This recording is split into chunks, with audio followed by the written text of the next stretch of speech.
भक्तीमध्ये तुमचं सर्वांचं स्वागत आहे. आज पुन्हा एकदा आपण एकत्र मिळून परमेश्वराची स्तुती भक्ती करूया. स्तोत्र संहिता 34 1-5 वचन मी वाचत आहे. परमेश्वराचा धन्यवाद मी सर्वदा करीन, माझ्या मुखात त्याचे स्तवन सतत असेल. माझा जीव परमेश्वराच्या ठाई प्रतिष्ठा मिरवेल. दिन हे ऐकून हर्ष करीतील. तुम्ही माझ्या बरोबर परमेश्वराची थोरवी गा. आपण सर्व मिळून त्याच्या नावाची महती वरूया. मी परमेश्वराला शरण गेलो आणि त्याने माझा स्वीकार केला. त्याने माझ्या सर्व भयापासून मला सोडविले. ज्यांनी त्याच्याकडे पाहिले ते प्रकाश पावले. त्यांची मुखे लज्जेने कदापि काळवणार नाही. या पामराने धावा केला आणि परमेश्वराने तो ऐकला आणि त्याच्या सर्व संकटातून त्याला सोडविले. आपण प्रार्थना करूया. आपण आपले डोळे बंद करूया आणि प्रार्थना करूया. धन्यवाद प्रभू, या वेळेला प्रभू परमेश्वरा तुझी उपस्थिती आम्हाला हवी आहे देवा. ये परमेश्वरा, तुझ्या आशीर्वादाने आम्हाला भर देवा. तुझ्या उपस्थितीने आम्हाला भर परमेश्वरा. आणि ही स्तुती भक्ती मी तुझ्या हातामध्ये सोपवते देवा. आमच्या संगती राहा, आमच्या सोबती राहा आणि तुझ्या उपस्थितीचा आम्हाला अनुभव येऊ दे देवा. सर्व वेळ मी तुझ्या हातात सोपवते. प्रार्थना येशूच्या नावात करते म्हणून ऐकते बाप्पा. आमेन. पहिलं गीत आहे आज का दिन यहोवाने बनाया है और हम उसमें आनंदित हो. तर आज खरंच परमेश्वराने हा दिवस आपल्यासाठी नेमलेला आहे आणि आज ह्या दिवसामध्ये आपण त्याची स्तुती उपकार स्तुती करूया.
तुला धन्यवाद देते प्रभू.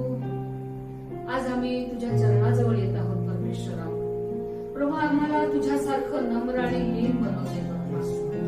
जसं प्रभू तू तुझ्या शिष्यांचे पाय धुतलेस आणि इतका नम्र झालास आणि आमच्यासाठी तू आपले प्राण दिलेस परमेश्वरा. तुझे उपकार म्हणते ह्या वेळेला भक्ती करत असताना देवा आम्हा प्रत्येक भावा बहिणींचं परमेश्वरा तू अंतःकरण परमेश्वरा तुझ्या आत्म्याने भर दे बाप्पा आणि तुझा परमेश्वरा अभिषेक कर दे.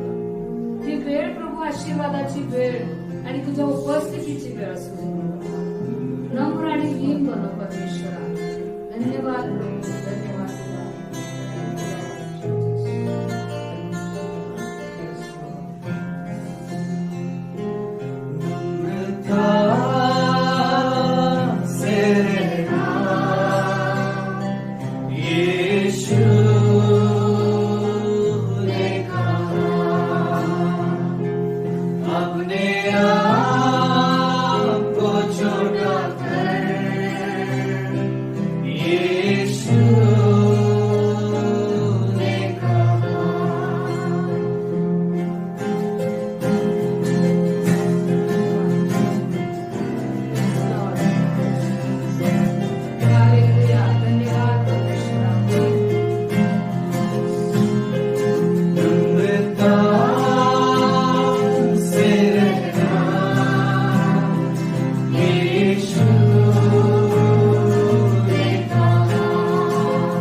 परमेश्वरा तुझे उपकार स्तुती करतो परमेश्वर तुझ्या नावाला धन्यवाद देतो परमेश्वर खरंच परमेश्वर तू आम्हाला नम्र होण्यासाठी शिकव परमेश्वर परमेश्वर आम्हाला तू नम्र बनव परमेश्वर तुझं वचन आम्हाला शिकवू दे परमेश्वर परमेश्वर जे लोक बघत आहेत परमेश्वर त्यांना तू स्पर्श कर परमेश्वर त्यांच्या जीवनामध्ये चमत्कार घडव परमेश्वर त्यांच्या गरजा पुरव परमेश्वर आज परमेश्वर लोक क्वारंटाईन असतील परमेश्वर जे कोविडमुळे असतील परमेश्वर आजारी असतील परमेश्वर तू त्यांना बरं कर परमेश्वर त्यांना तुझी शांती तुझा आनंद दे परमेश्वर येशूच्या नावात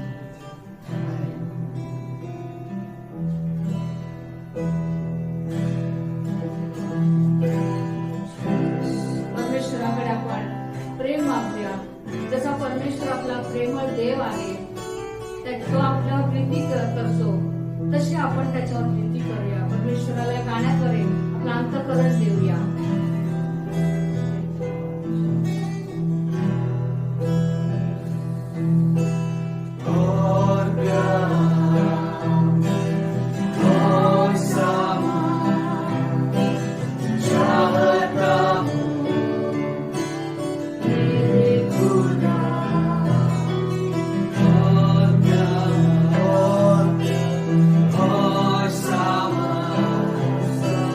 चाहता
की आम्ही तुझ्या बरोबर संगती करावी, त्यासाठी की तू आमच्या बरोबर संगती करावी.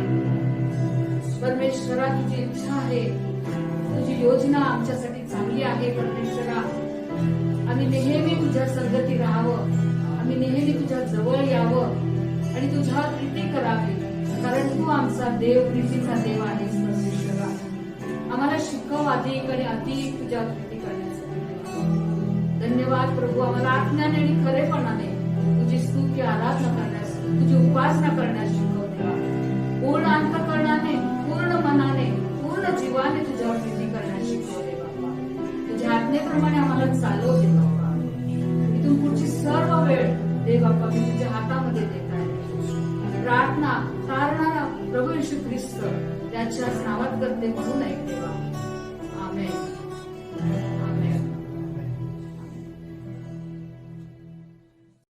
आणि आता ही जी वेळ आहे ती परमेश्वराला दान आणि दशमांश देण्याची वेळ आहे.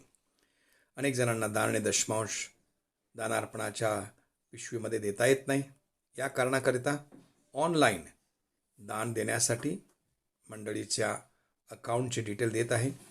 त्याचबरोबर पेटीएमची QR इमेज आणि कॉन्टॅक्ट नंबरसुद्धा देत आहे, याकरिता की आपणा सगळ्यांना योग्य प्रकारे दान आणि दशमांश देता यावा. जर आपण या व्हिडिओवरचा QR कोड स्कॅन केला तर आपला दान आणि दशमांश देणं सोपं जाईल. परमेश्वरचं वचन आपल्याला म्हणतं की जो आनंदाने परमेश्वराला देतो त्याबद्दल परमेश्वराला आनंद आहे.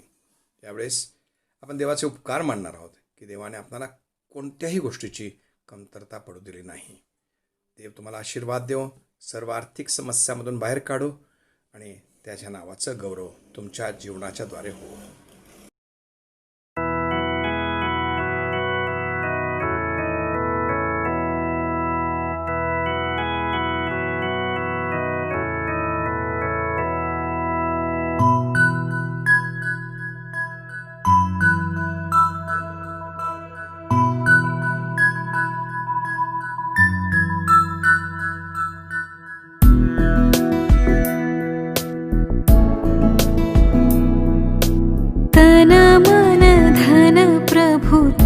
चरणी तन मन धन प्रभु तव चरणी सकल तुझे हे तुझे दिलेसी सकल तुझे हे तुझे दिलेसी अघटित तव करणी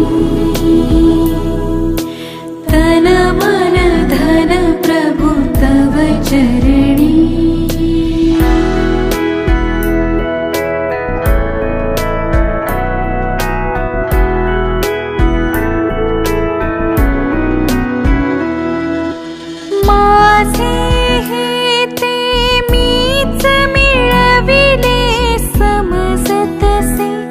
अभिमाने पूर्वी समजत से अभिमाने पूर्वी आता खेद मनी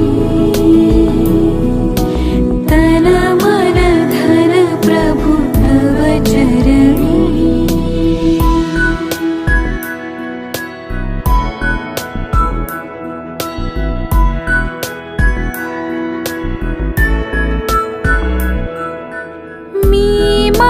साया कन्या सुत हे दास तुझा चरणांचे सारे दास तुझा चरणांचे सारे प्रिय कर तुझी धरी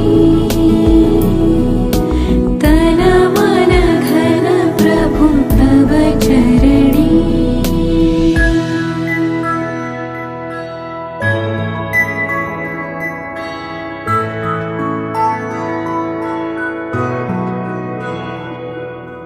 बीत विचार ही हर मम करणे अवलंबे इच्छे वर तव अवलंबे इच्छे वर तव करितो मन धरणी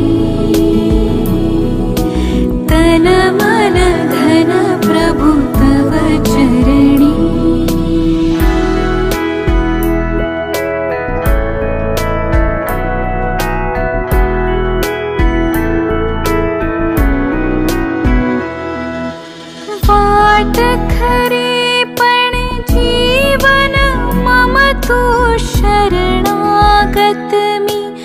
पतित तुलागा शरणागत मी पतित तुलागा जय दे भवतरणी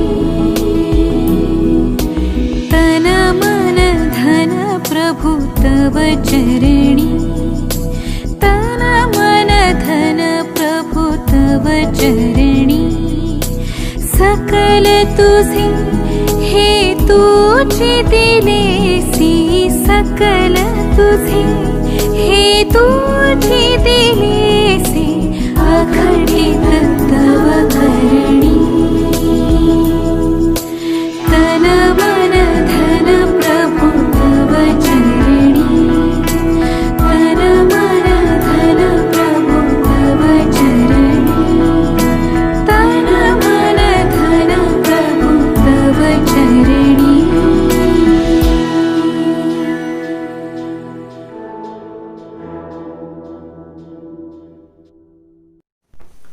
सगळ्यांना गुड मॉर्निंग. आज पुन्हा एकदा या युट्यूबद्वारे आपण परमेश्वराच्या वचनातून शिकणार आहोत. तर मी पवित्र शास्त्र स्तोत्र संहिता या पुस्तकामधून मी काही वचनं वाचत आहे. आपण लक्ष देऊया. स्तोत्र संहिता याचा 68वा अध्याय 4 ते 6 वचन मी वाचत आहे. मोठ्याने वाचतो, लक्ष देऊया. स्तोत्र संहिता 68 4थ्या वचनापासून 6व्या वचनापर्यंत. देवाला गीत गा, त्याच्या नावाचे स्तवन करा. ज्यांची स्वारी ओसाड प्रदेशातून चालली आहे त्यांच्यासाठी राजमार्ग तयार करा. त्यांचे नाव परमेश आहे. त्याच्या पुढे आनंद उत्सव करा. पितृहीणांचा पिता, विधवांचा कैवारी असा देव आपल्या पवित्र निवासस्थानी आहे. एकटे असलेल्यास देव कुटुंब वत्सल करतो. बंदिवानास बाहेर काढून भाग्यवान करतो, परंतु बंडखोर वृक्ष प्रदेशात राहतात. प्रार्थना करूया. प्रिय आणि महान अशा देवबापा, आम्ही तुझ्या वचनासाठी आम्ही तुझे उपकार मानतो. तुला धन्यवाद देतो देवबापा. परमेश्वरा, या वचनामधून शिकत असताना परमेश्वरा आमच्या सगळ्यांचं तू सहाय्य कर. मी बोलत असताना तू माझं सहाय्य कर. तुझ्या अभिषेकाची मला गरज आहे. त्याचप्रमाणे परमेश्वरा जे हा संदेश ऐकत आहेत त्यांनाही परमेश्वरा तू सहाय्य कर. तारणारा जिवंत आणि महान आणि कृपाळू असा आमचा प्रभू येशू ख्रिस्त याच्याच नावाने मागतो म्हणून तू ऐक. आमीन. प्रियानो, आज एका अत्यंत महत्वाच्या विषयाबद्दल आपण शिकणार आहोत. हा जो संदेश आहे हा एका भागात नाही तर जवळजवळ 4 भागामध्ये आहे, ज्याला आपण म्हणू शकतो पार्ट 1, पार्ट 2 आणि पार्ट 3 आणि पार्ट 4. पार्ट 1 चा संदेश मी आज घेत आहे. स्तोत्र संहिता 68 मधली मी जे वचनं वाचली, 4 ते 6 वचनं वाचली, ही आपल्या सगळ्यांना चांगल्या प्रकारे ठाऊक आहेत. आणि या वचनातली अत्यंत महत्वाचं वचन, 2 वचनं जी आपल्या सगळ्यांना नेहमीच ठाऊक असतात. 5वं वचन म्हणतं, पितृहीणांचा पिता, विधवांचा कैवारी असा देव आपल्या पवित्र निवासस्थानी आहे. 6वं वचन, त्याचा अर्धा भाग, एकटे असलेल्यास देव कुटुंब वत्सल करतो. हे जे वचन आहे हे अत्यंत महत्वाचं वचन आहे. त्या वचनाकडे आपण लक्ष देणार आहोत.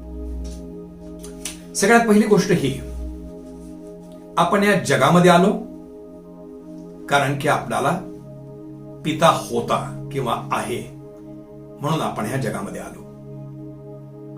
आजच्या संदेशाचं जर तुम्हाला एक शीर्षक द्यायचं झालं किंवा ही सिरीज काय आहे, तर त्या सिरीजचं शीर्षक हे असेल की देव पिता आहे किंवा पित्याचं अंतःकरण.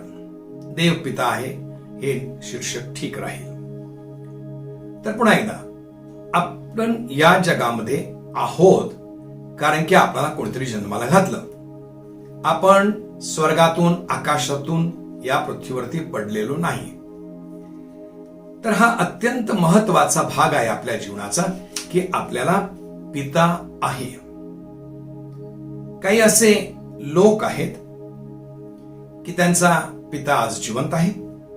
काही असे लोक आहेत या जगामध्ये ज्यांचा पिता आज जिवंत नाही.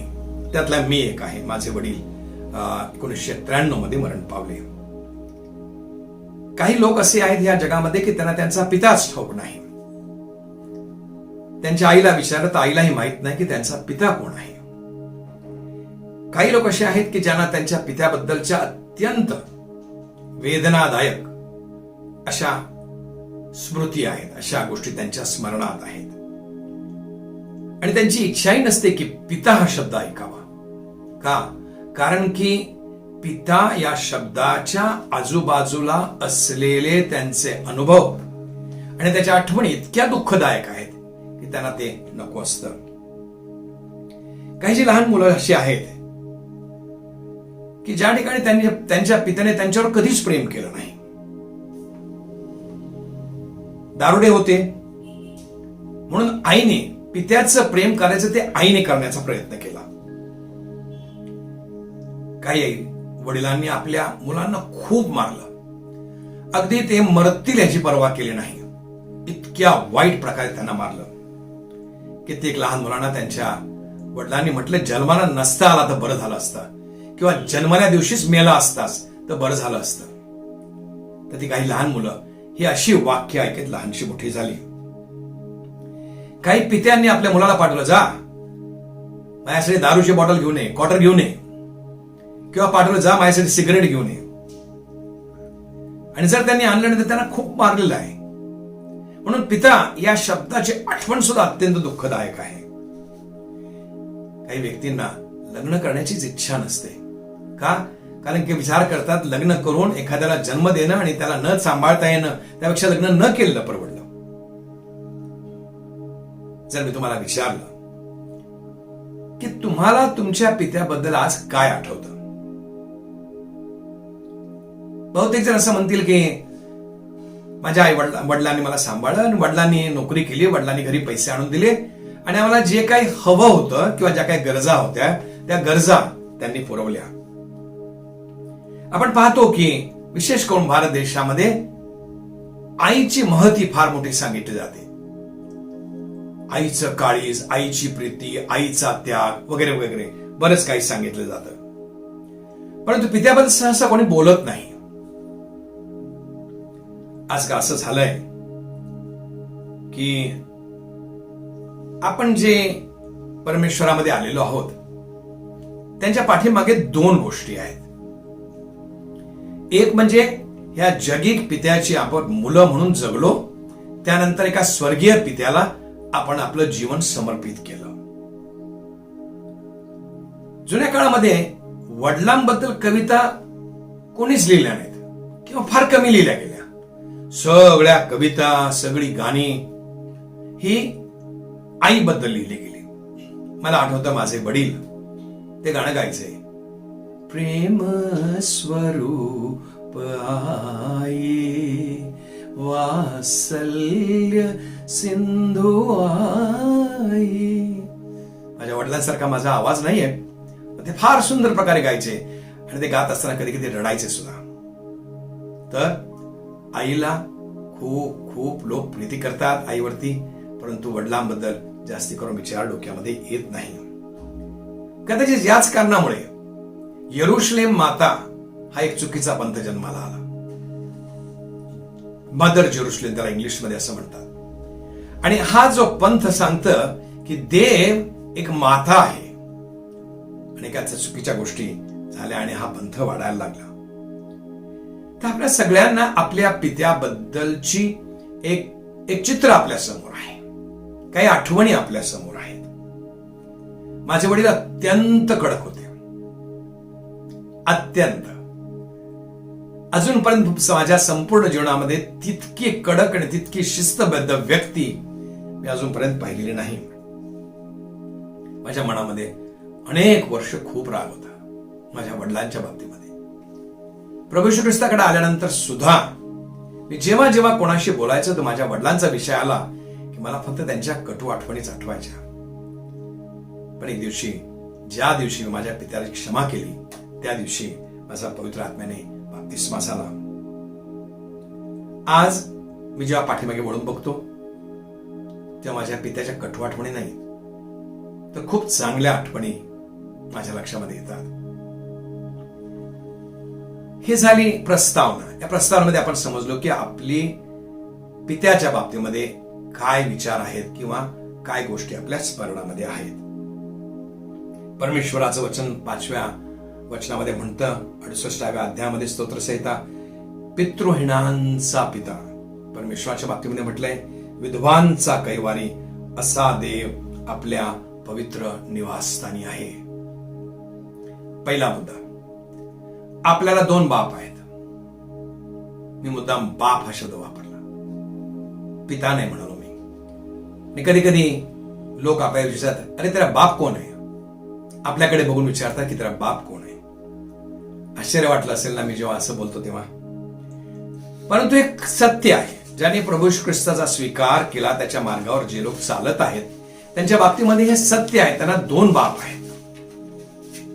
एक बाप आहे ज्याने जन्म दिला, शारीरिकरित्या जन्म दिला. तो कोण आहे हे कदाचित एखाद्या व्यक्तीला ठाऊक नसेल, परंतु निश्चितपणे तो होता हे सत्य आहे. मला एक व्यक्ती ठाऊक आहे. त्या व्यक्तीचा जन्म त्याच्या आईचा बलात्कार झाल्यानंतर झाला. रेप मधून तो जन्माला आला. कल्पना करू शकता जेव्हा आज त्याला कळतं की त्याचा बाप त्याच्या आईवरती जबरदस्ती त्यांनी केली आणि तो जन्माला आला, काय होत असेल मानसिकरित्या. काही अनैतिक संबंधातून जन्माला आले. मुक्ती मिशन मध्ये मी लहानचा मोठा झालो, शाळेमधल्या तिथे शाळेत जात होतो. त्यामध्ये अशी अनेक अर्भक किंवा लहान जन्मलेली बाळकं, अनैतिक संबंधातून जन्माला आलेली बाळकं ते कचऱ्याच्या कुंडीमध्ये टाकून जात असत किंवा त्यांच्या पायऱ्यावरती सोडून जात असत. काही स्त्रियांनी आपली मुलं जन्माला आल्यानंतर मंदिराच्या पायऱ्याशी सोडून निघून गेले ते लोक, आणि त्यांना अनाथ आश्रमामध्ये आईबाप असताना अनाथ आश्रमामध्ये लहानसं मोठं व्हावं लागलं. काहींना पिता होता, पण त्या पित्याने त्यांची काहीच काळजी वाहिली नाही. आईबाप असून सुद्धा त्यांना हॉस्टेलमध्ये टाकलं गेलं. हॉस्टेलमध्ये म्हणण्यापेक्षा अनाथालयामध्ये टाकलं गेलं, आणि ते त्याला बघायला कधीच आले नाही. अशी मला अनेक मुलं माहिती आहेत ज्यांचे आई वडील असून ते अनाथालयामध्ये वाढले. काही वडिलांनी तर त्यांना सोडून ते निघून गेले. कुठे गेले त्याचा पत्ताच लागला नाही. कदाचित कंटाळले, त्यांनी त्यांच्या आईला सोडून दिलं आणि ते निघून गेले. परंतु काही मुलांना त्यांच्या वडिलांबद्दल खूप चांगल्या आठवणी आहेत. त्यांची प्रीती, त्यांची वाहिलेली काळजी, त्यांनी केलेला त्याग इत्यादी इत्यादी गोष्टी त्यांच्या उत्तम प्रकारे त्या लक्षात राहतात. आज जर आपण पाठीमागे वळून बघितलं आणि विचार केला की माझा पिता कसा होता, का मी सांगितलं की चला एक 10 ओळी आपल्या पित्याबद्दल लिहा, तर लिहिता येईल का? कदाचित काही जणांच्या डोळ्यामध्ये पाणी येईल.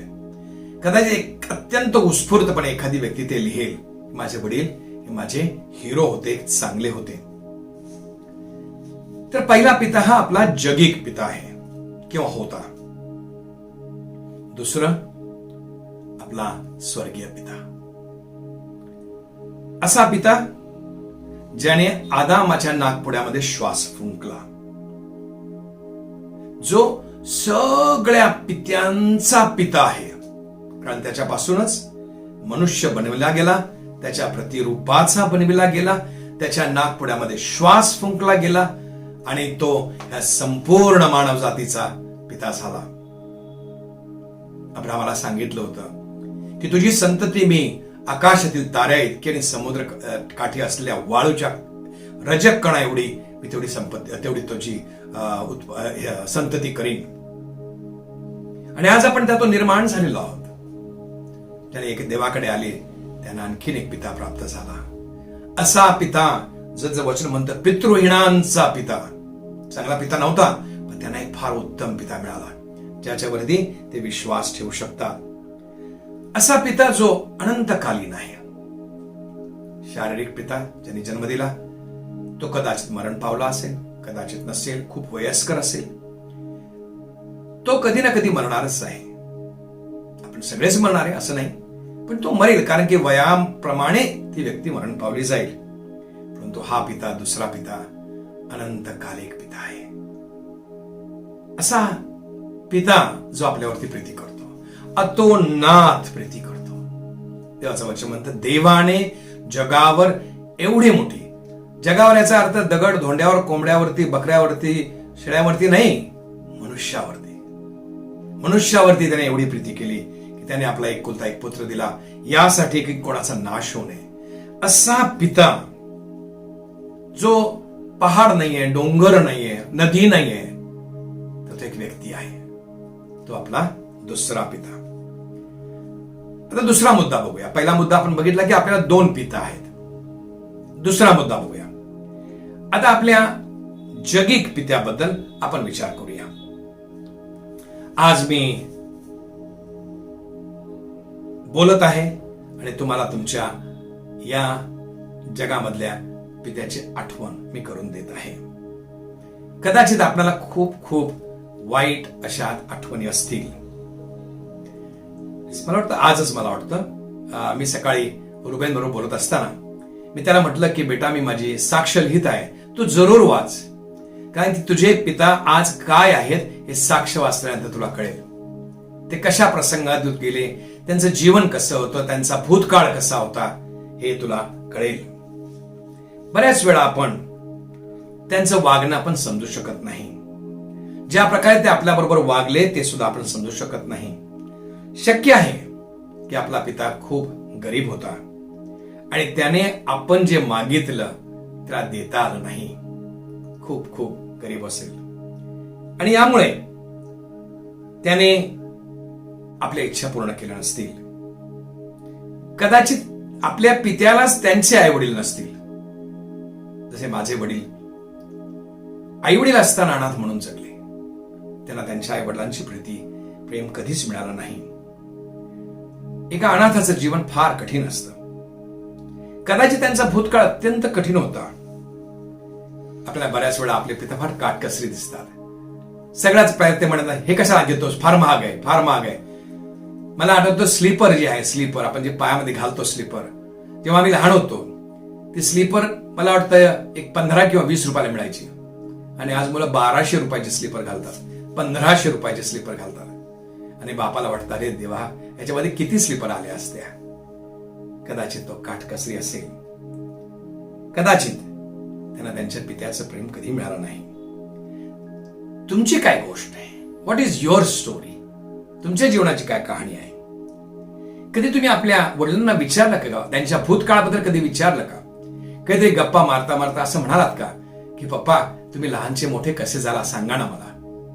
जोपर्यंत जिवंत आहे तोपर्यंतच ते सांगू शकतील. कदाचित तुम्ही त्यांना विचारलं का, पप्पा तुमच्या जीवनामध्ये काय काय डिफिकल्टीज आल्या, काय काय समस्यांना तुम्हाला तोंड द्यावं लागलं? मग आपल्याला कळेल की ते असं का वागतात. कधी आपण त्यांचे उपकार मानले आहे का? आईच्या मांडीवर झोपणारे मी खूप बघितलेले आहेत. आईला मिठी मारणारे मी खूप बघितलेले आहेत, पण पित्याला मिठी मारणारे मी क्वचितच बघितलेले आहेत. सगळेजण काही लागले की आई असा आपण ओरडतो. परंतु माझा लहानपणी एक मित्र होता.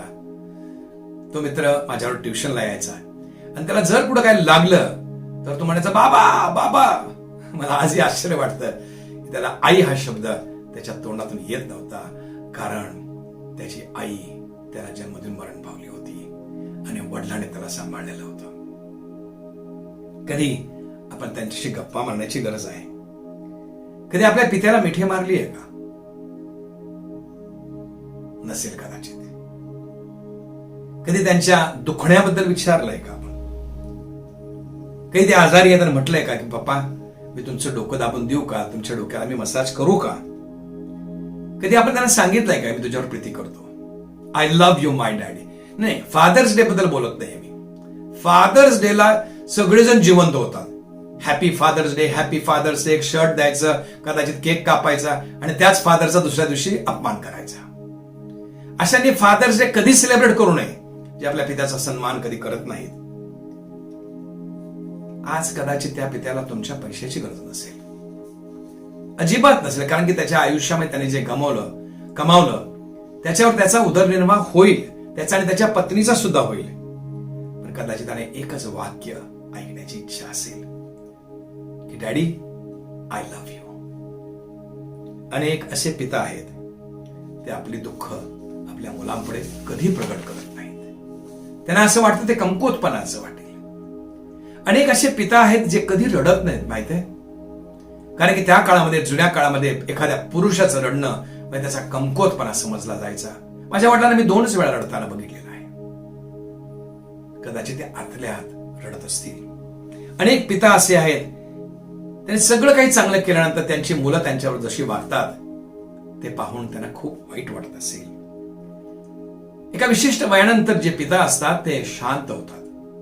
सुरुवातीच्या काळामध्ये ते मुलांना मारतात, त्यांना बोलतात, पण नंतर म्हणतात की आता ते मोठे झालेले आहेत, आता माझा त्यांच्यावरती काही हक्क नाही, त्यांना त्यांचं जीवन त्यांनी जगायला पाहिजे. हे फार महत्वाचं आहे की त्यांची आपण क्षमा केली पाहिजे, त्यांच्यावर प्रीती केली पाहिजे, त्यांना स्वीकारलं पाहिजे, त्यांची काळजी घेतली पाहिजे. पुन्हा एकदा फादर्स डेच्या दिवशी नाही, 364 दिवस सुद्धा आपण ते केलं पाहिजे. मी अनेक पित्यांना भेटतो ज्यांची मुलं त्यांची काहीच काळजी करत नाही.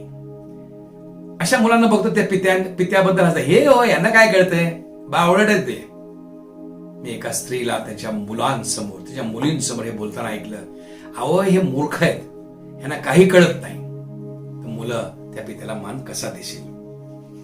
जर आपण आपल्या जगिक पित्याचा जर अपमान केला आणि आपण म्हटलं की मी स्वर्गीय पित्यावर प्रेम करतो, तर आपल्यासारखे खोटारडे कोणी नाही. का देवाचं वचन आपल्याला म्हणतं, जो तुला समोर दिसतो त्याच्यावर तू प्रीती करत नाही, तर तो जो अदृश्य आहे त्याच्यावर तू प्रीती करतो, तर तू ढोंगी आहे, तू खोटारडा आहेस. आज कदाचित तुम्ही त्याला फोन केला नसेल, दूर असाल तुम्ही, आज त्या पित्याला फोन करा. आज या क्षणाला हा संदेश संपल्या त्याला फोन करा, म्हणाव तुम्ही मला जन्माला घातलं, लहानचं मोठं केलं, मला शिक्षण दिलं, खूप खडतर प्रसंगातून तुम्ही केला असाल, आज मी तुमचे उपकार मानतो.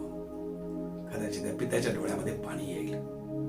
हे अत्यंत महत्वाचं आहे की या पृथ्वीवरच्या पित्याचा जो हिशोब आहे तो हिशोब या पृथ्वीवरती पूर्ण झाला पाहिजे.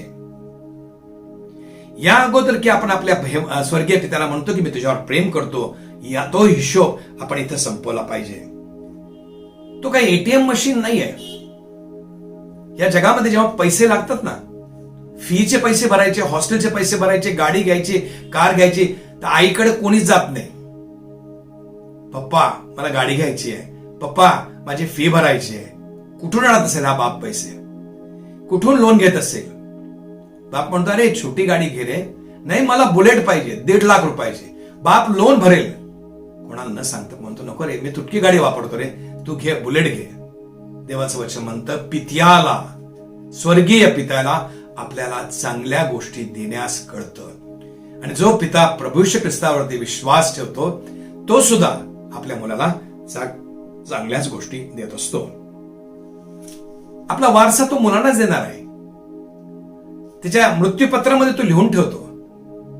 मला आठवतं एक वाक्य माझ्या वडिलांमध्ये, ते मला नेहमी म्हणायचे, अरे माझं काय, मी गेल्यावर सगळं तुझंच आहे की.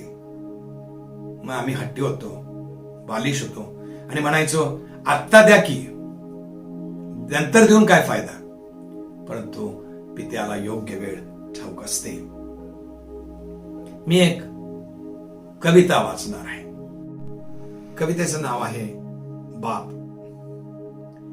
काही मुलं आपल्या बापाला एटीएम मशीन समजतात. डिमांडाच्या कार्डाने पैसे काढतात व मशीनलाच विसरून जातात. काही मुलं आपल्या आईला ऍडव्होकेट समजतात. आपली केस बापाबरोबर लढायला सांगतात, निकाल लागल्यावर वकिलालाच विसरतात. काही मुलं मुली आपल्या आईला केटरर समजतात. अनेक मित्रांना जेवायला बांधतात. आईसाठी उरलं आहे की नाही हे विचारायलाच विसरतात. काही मुलं मुली आपल्या बापाला सिक्युरिटी गार्ड समजतात. मित्र मैत्रिणी भेटल्यावर बापाची लाज वाटते म्हणून लवकर निघा असे म्हणतात. काही मुलं आपल्या बापाला फायनान्स कंपनी समजतात. विदाउट इंटरेस्टचे लोन घेऊन फॉरेनला जातात आणि कॉल करायलाच विसरतात. काही मुलं आपल्या बापाला प्रायव्हेट ट्युशन टीचर समजतात व डिग्र्या मिळाल्यावर बापाला काही कळत नाही म्हणायला लागतात. काही मुलं आपल्या बापाच्या पेन्शनवर सुद्धा डोळा ठेवतात. तुम्हाला आता काही गरज नाही म्हणून स्वतःवर उडवून मोकळे होतात. काही मुलं आपल्या बापाला भंगार समजतात. घराच्या कोपऱ्यामध्ये फेकून दुर्लक्ष करायला लागतात. काही मुलं आपल्या बापाला आयसीयू मधला पेशंट समजतात. जाता जात नाही म्हणून उगाच दुःखाचं ढोंग करत बसतात. काही मुलं आपल्या बापाला हिरो समजतात. काही मुलं आपल्या बापाला हिरो समजतात. खूप काही शिकतात, खूप सेवा करतात. त्यांनी जे केलं त्याची जाण ठेवतात, खूप आनंद देतात, त्यांची इच्छा पूर्ण करतात, म्हातारपणाची काठी बनतात. आजारी पडल्यावर डॉक्टरला म्हणतात, काही करा पण माझ्या बापाला वाचवा. मरण पावल्यावर देवाने असा बाप दिला म्हणून देवाचे उपकार मानतात. घाय मोकळून रडतात आणि माझ्या बापासारखा मी बाप व्हावं अशी इच्छा करतात. बाप.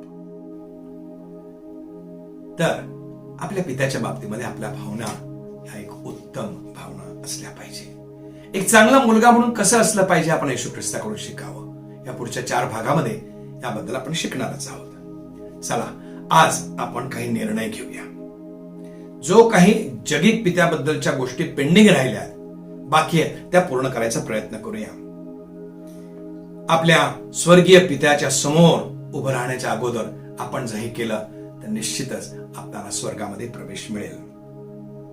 जर आपल्या पित्याचं तुमचं आणि तुमच्या पित्याचं जर नातं जर कमकुवत झालं असेल तर आज आपण निर्णय करूया, नाही हे नातं मी पुन्हा एकदा बांधणार आहे.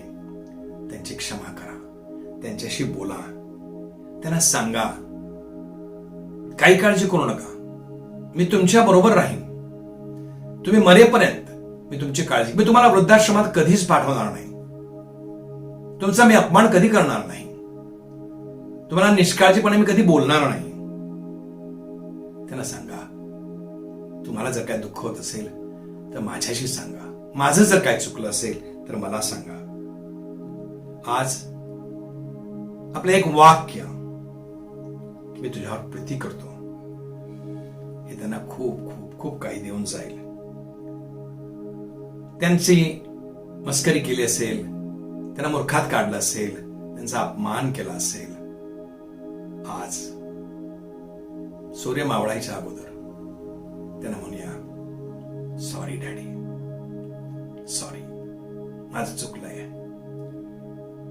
त्यांचा अपमान केला, चुकून झाला असेल, त्यांची क्षमा मागूया.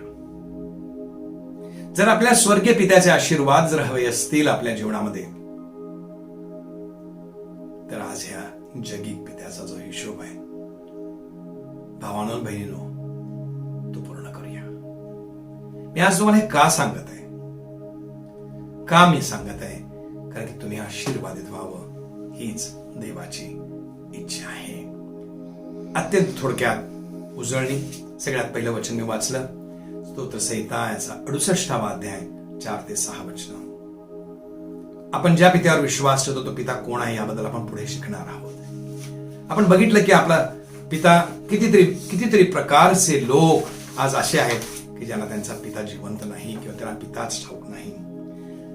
पहिली गोष्ट आपण पाहिली की आपल्याला 2 पिता आहेत, जगिक पिता आणि स्वर्गीय पिता. दुसरी गोष्ट आपण पाहिली, दुसरा मुद्दा, आपल्या जगिक पित्याबद्दल आपण विचार करूया. आणि तिसरा मुद्दा आपण पाहिला की आपण कृती करणार आहोत.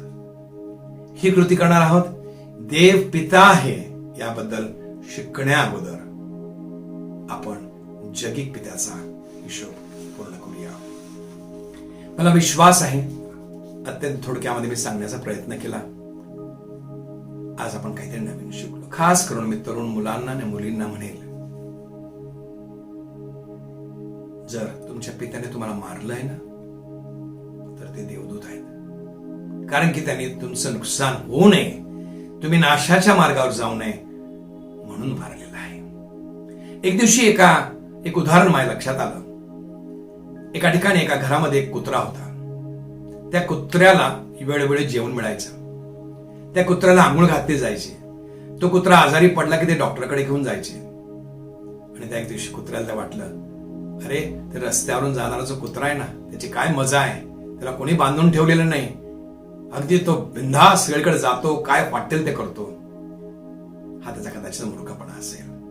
कारण की रस्त्यावरच्या कुत्र्याला कोणी आंघोळ घालत नाही, कोणी जेवण देत नाही, कोणी त्याची शुश्रूषा करत नाही, कोणी त्याला औषध देत नाही. रस्त्यावरची मुलं त्याला दगड मारतात आणि एक दिवशी कुठल्या तरी ट्रक खाली येऊन तो मरून जातो. जी मुलं शिस्तीमध्ये वाढली त्यांनी कधीच म्हणू नये की माझ्या वडिलांनी मला मारलं आणि ते माझा ते द्वेष केला. ते कधीच करत नाही. प्रियांनो, लक्षात असू द्या, देवाने आपल्याला पिता दिला कारण तो स्वतः एक चांगला पिता आहे. प्रार्थना करूया. प्रिय आणि महान अशा देवापा, आम्ही तुला धन्यवाद देतो. तुझे उपकार मानतो आमच्या पित्यासाठी. खऱ्या अर्थाने देवापा, आमच्या बालिशपणामुळे आमचा पिता किती चांगला आहे हेच आम्ही समजू शकलो नाही. आमची क्षमा करते बाबा. आम्हाला धैर्य दे की आमच्या पित्याला आम्ही सन्मान द्यावा. प्रार्थना करत आहोत परमेश्वरा, जे काही त्यांनी केलं ते आज आम्ही आठवून त्यांचे उपकार मानण्यास तुम्हाला सहाय्य कर. तुला धन्यवाद देतो, तुझी स्तुती करतो, तुझे उपकार मानतो आणि तुझ्या नावाला मान, महिमा आणि गौरव देतो. तारणारा प्रिय प्रभू येशू ख्रिस्त याच्याच नावाने मागतो म्हणून तो आहे.